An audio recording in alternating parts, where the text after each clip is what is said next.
everybody? I'm Blessed and Free. Welcome back to another episode of DOC TV. So I'm sure a lot of you guys know watching this right now who the guest is today. He's been on this channel before. He has his own YouTube channel called Wrong to Strong. So when we get done with this interview, make sure you go check that out. If you haven't and you're new to this channel, go ahead and hit that subscribe button and man, give this video a thumbs up. So JC, man, I know you got a crazy story when you were in prison in Mexico, which I'm sure anybody that's been to prison in Mexico has tons of crazy stories. That place is crazy. But man, let's hear this story you were talking about, man.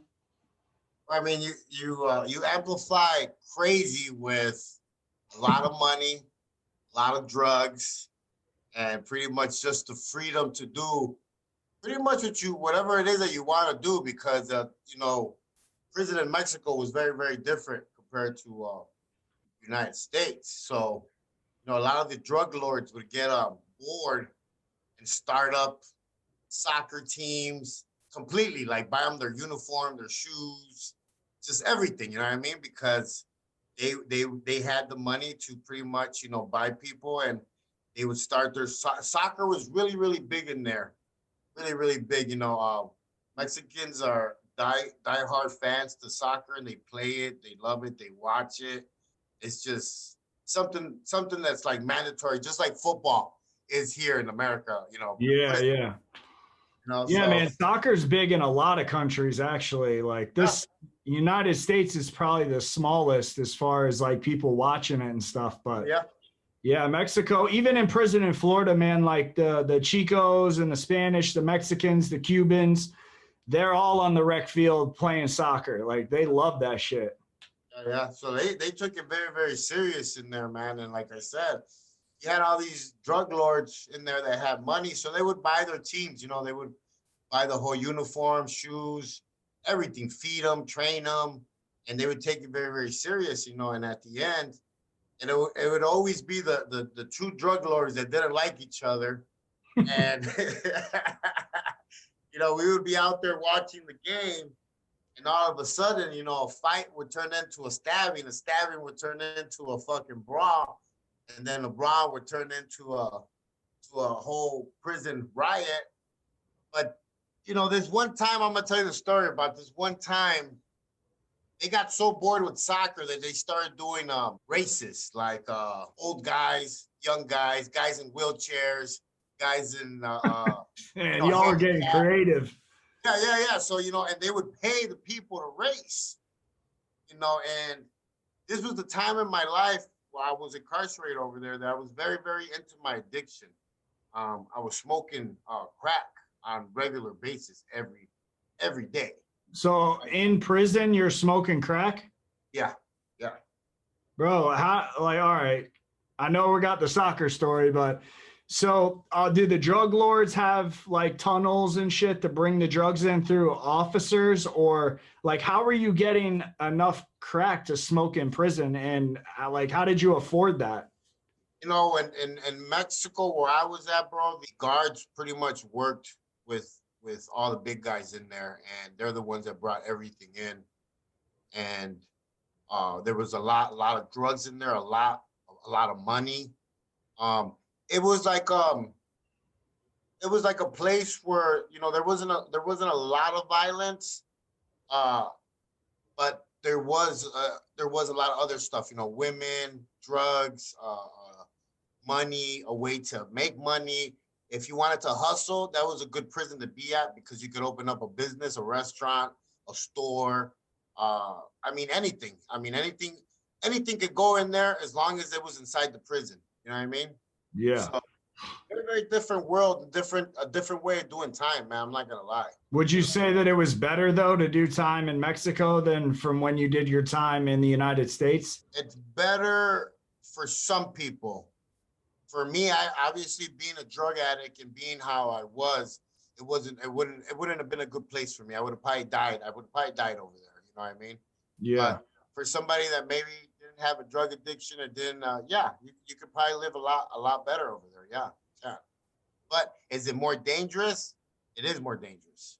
So it's just weighing out, you know, the goods and the bads, man. You know what I mean? If you told me that I had to do 20 years, I would pick to do them in Mexico, not in United States prison.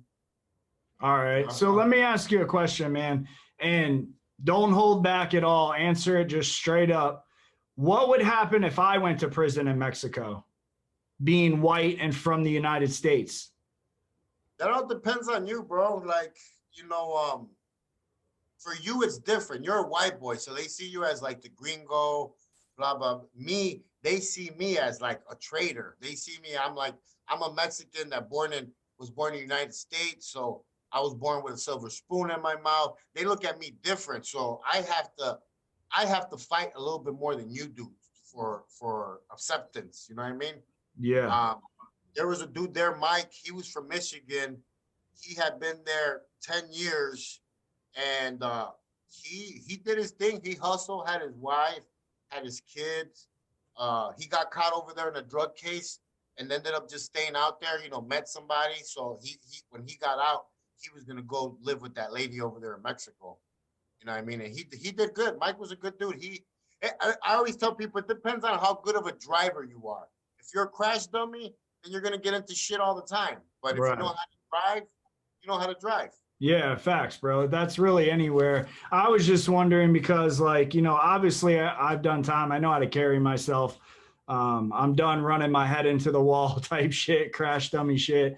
But you always see like these documentaries and they make it look like, not only do they make it look like it's disgusting in there because there's not a lot like the water and everything. But, you watch these shows and an American goes into a Mexico prison and it's this huge horror story on how he got extorted and got taken up through there. So that's kind of why I was asking. Well, yeah, it is. It's bad, bro. I mean, it's bad. And I always tell people for some reason, Mexicans on that side, like Mexicans from Mexico are I don't know, man, how to explain it, but they're a little bit more savage, man. Like I can't lie and say it. They're a little bit they go the extra mile. I mean, you're seeing it right now with all the cartels, like the beheadings, taking hearts out, like yeah, savage shit. I have a friend that's still in that lifestyle over there in Mexico, and I talk to him all the time. And he's from the hometown where we're from in Mexico. And he's telling me that's crazy because like so many people are like just getting burnt alive, heads chopped off, hearts taken out, like just some like savage, crazy, nasty, unnecessary shit, like overkill. You know what I mean? Like just, yeah. I mean, obviously their main message is fear. So people don't react and don't say nothing or do nothing, but it's crazy shit, man. It's crazy shit. And have you seen the movie Savages? Yeah. Like that shit where they take the dude and fucking whip him and torture him and then put a tire around him and set him on fire so he can't move and he's burning alive. Yeah, that's the type of shit. There's a lot of bad stuff, and I tell people that, when I first came home, man, a lot of people used to be like, they didn't even know what PTSD was when I first got to the federal system in the United States. They didn't know what PTSD was. They called it something else, and they showed us movies about Vietnam vets, how they came back and they became very susceptible to drug addiction and homelessness and all that stuff. And that was because of the trauma, the experience of seeing like little kids getting shot and dudes getting, blown up and stuff like that. And people don't realize that you come back from prison like that because sometimes you see shit that, you're not really supposed to see. You're not really supposed to see a human cut in half. You're not really supposed to see, a dude get stabbed up 30 times in front of you. You're not really supposed to see these things. And this is why, like, a lot of the people that do see it, like cops, first responders, firemen, and all shit like that, they have help. They have, they have programs for this. But people don't realize that people like us coming home from prison, they need shit like this because shit got bad. And we Yeah. just went on a whole different subject.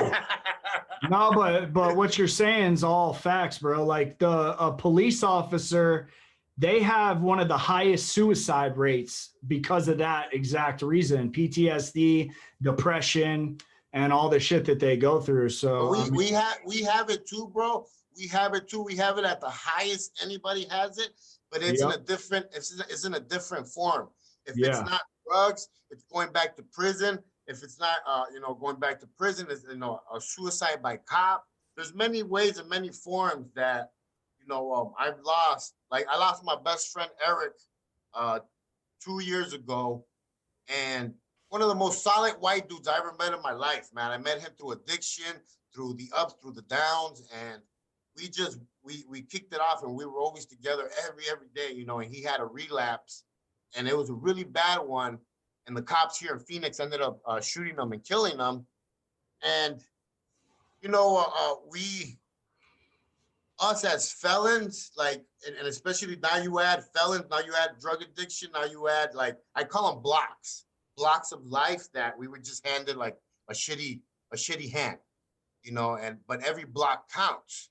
So if you already come from a childhood that's very traumatized, then that's one block. If you grew up in a poor neighborhood, that's another block. If you grew up, like in Florida, man, Florida is very, very, like, it's got its very unique culture in prison, man. Like, yeah, it's crazy. The Latinos, the whites, like, it's crazy. The Cubans. Let's get back to the Mexican prison.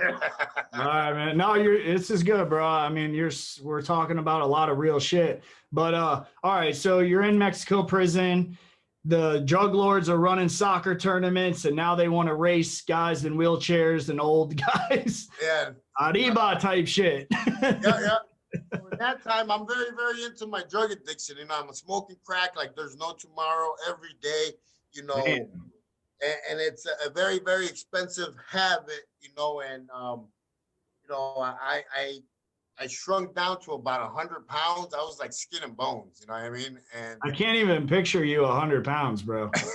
But I mean, I know it's real because I've seen it happen, to people. Yeah. So believe it or not, I've always been really fast. So one day I didn't have no money, and I was like, fuck it, you know what? I'm gonna go out to the race, and I'm gonna bet. I'm gonna bet on myself, and I'm gonna get a free high. So I went out there, I raced, and I won. So I got 2. So now the kingpins were like, hey, what's up? We'll pay you. What's up? What do you need? So then for like, I want to say for about 6 months, I was like their star athlete. They were buying me shoes. They were feeding me. They were giving me all the crack I wanted. So I was smoking like crazy, and I was racing everybody. Finally this guy came, and they were like, this guy's really fast. He runs out in the terrain with no shoes, and he chases down elk. And that's how fast he is. And I'm like, holy shit. I started getting scared. You know what I mean? I'm like, this motherfucker's going to be fucking fast. Yeah. So me being already, I had already got high. So I was like paranoid. I didn't know what to think. In my head, I was thinking that if I didn't win the race, the drug lord that was sponsoring me was going to hurt me. So I was paranoid. I kept on thinking about it. So they said, go.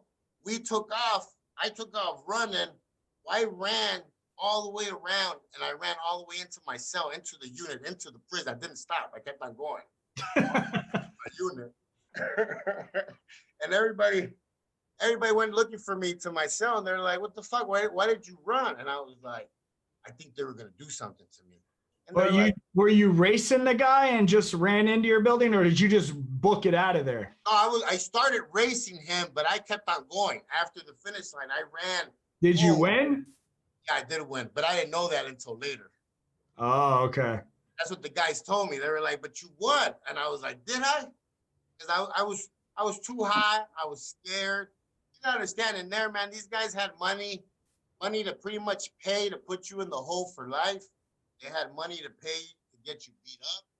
Like it was a very, very dangerous. It was a danger zone, and you had to be very, very careful how you carried yourself and how you pretty much watching your surroundings, because there was really bad areas in the prison. So there was a ghetto side in the prison that was really, really bad, you know? And what did the guards do, man? Like when you tell me you're smoking crack and all this shit's going on, like I just picture you getting the crack, going to your cell, smoking it. A guard walks by and you're like, "Hey, what's up?" And he just keeps walking past.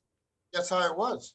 That's fucking crazy, man. That's how it was, bro. You know, So you were like in the hood, bro. That's like, but even in the hood, you can't smoke crack and get away with it. But damn. well, at one time, you know, when I got there and I was getting sent money regularly by the people that I was working for.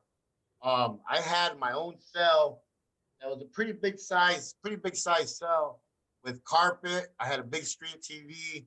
I had a Nintendo, a stove. I mean, I was pretty much set up pretty good. You know, I used to buy a pound of weed at a time to smoke because it was so cheap. You know, I was paying for a pound, like, I want to say like $75. So you were living good there for a minute.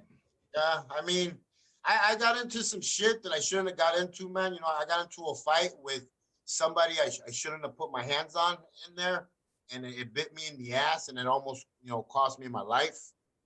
But well, when you say you shouldn't have put your hands on him, was he somebody that was above you? Well, just somebody that had power, bro. But you know, you see them all the time, bro. Somebody that has power, but they're nasty to people. Like they treat people bad. They're just like, I call them Napoleons. You know what I mean? Like little man syndrome. Because even a big guy can have little man syndrome. You know what I mean? Like yeah. Well, that's everywhere in life, though. That's just not in prison. Like, you know, that could be where you work. Your fucking boss got a big head and he just starts treating people like shit. Yeah. Same shit in the YouTube game, man. You know what I mean? People that got 1 million subscribers aren't fucking with somebody like me. You know what I mean? Yeah. That money gets to them. Well, you know, if people look at my story, man, you know, I've had money, man. I started at a very young age, fucking around. I started at a very young age going to prison. I did a lot of things that I'm not proud of.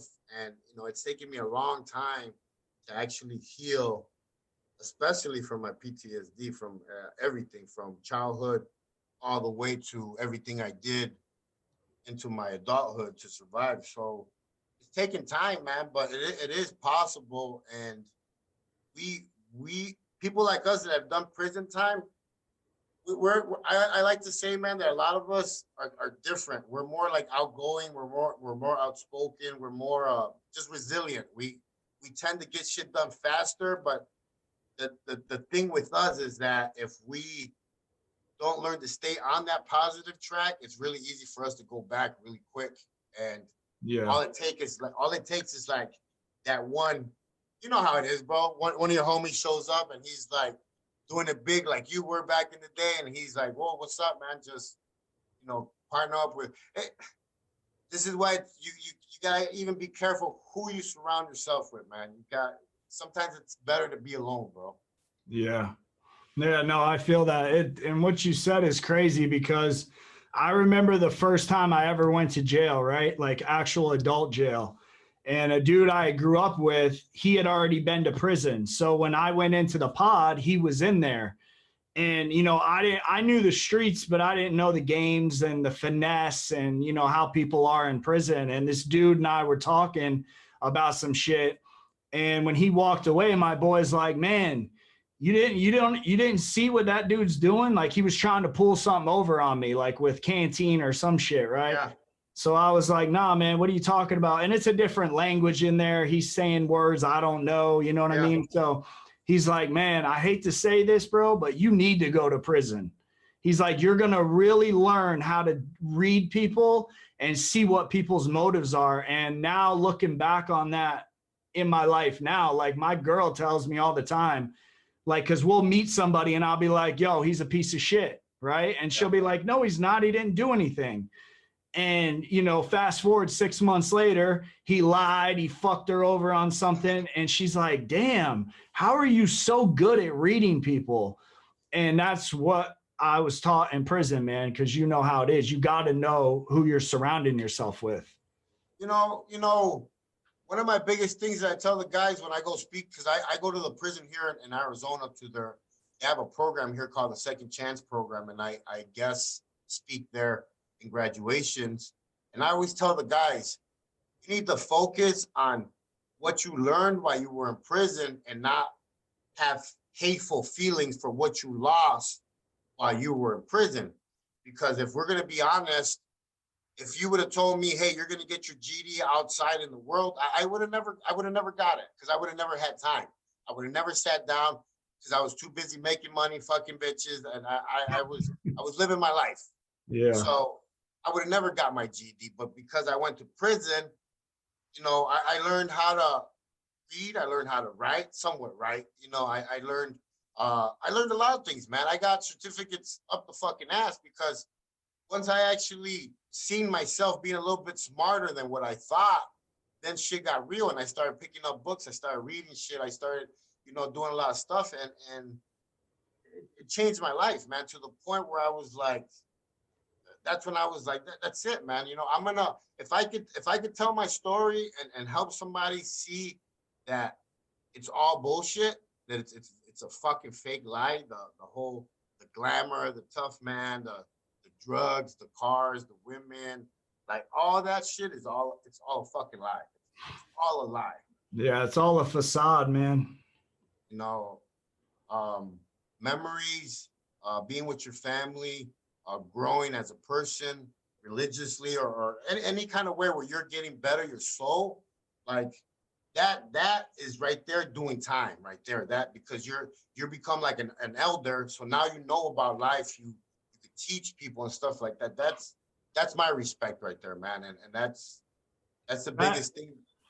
That's, I think, like, so there's a bunch of felons like us, man, that have been to prison, whether it's their first time or their fifth time. And from what you said, like, there's maturity levels of people when they get out of prison. You know what I mean? Like, yeah. When our beginning time was taking place and we get out, we went right back to trying to get the money, hose, and the clothes. You know what I'm saying? Yeah. But now where we're at in our life now, like that, now that's our duty, man, is to try to show those people stuck in that mind frame that, like, bro, that's not the answer. Like, all I ever wanted in my life, bro, when it was all said and done, was some peace and love. And that may sound corny to some people watching, but I had enough pain, man. I tell people that when I had all that money, the restaurant, the house, the cars, the money, the rap videos, all that shit, I was bald from half of my side of my head because I was so stressed, so worried, constantly looking over my back if somebody was going to kill me as soon as I walked into my house at night. And it's crazy because I used to think that was life, that's how, and it's not. I live a much slower, quiet life now, but it's very exciting to me because every day I get up in the morning and I'm excited to create. I'm excited to do editing. I'm excited to. Right now, I'm working on. I bought all the stuff for a podcast show that me and my wife are gonna start.